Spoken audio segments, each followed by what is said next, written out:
மா என்னடி இங்க தானே இருக்க, ஏன் அம்மா அம்மான்னு கத்துற? இன்னையில இருந்து நான் டயட்ல இருக்க போறேன். அதனால நான் வெறும் ஹெல்தி ஃபுட் மட்டும் தான் சாப்பிடுவேன். இந்த 2025 ஓட நான் ஃபர்ஸ்ட் எடுத்த ரெசல்யூஷனே ஹெல்த்தியா டயட் மெயின்டைன் பண்ணி ஜிம்முக்குலாம் போய் என் உடம்ப டிப் டாப் ஆக்க போறேன். சரி, இப்ப பிரியாணி செய்ய போறேன், சாப்பிடுவே மாட்டியா? பிரியாணியா? இன்னைக்கு எதுக்கு பிரியாணி சம்பந்தமே இல்லாம? சண்டே அதுமா நான்வெஜ் வைக்கலன்னா மகாராணிக்கு தான் சாப்பாடு இறங்காது. போன சண்டே எல்லாம் சாம்பார் சாதம் ரசம் சாதம் தானே வச்சீங்க.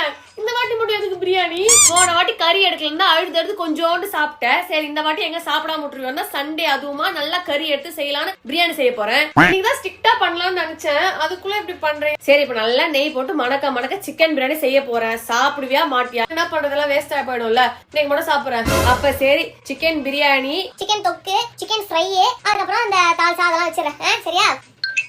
ஒரு வாட்டி டயட் இருக்கலாம் போது இந்த அம்மா தான் ஸ்பாயில் பண்றாங்க. பசிக்குதுமா, கொஞ்சம் சீக்கிரமா பிரியாணி செய்யுங்க. பிரியாணின்னு சொன்ன உடனே பசி எடுக்க ஆரம்பிச்சிச்சு.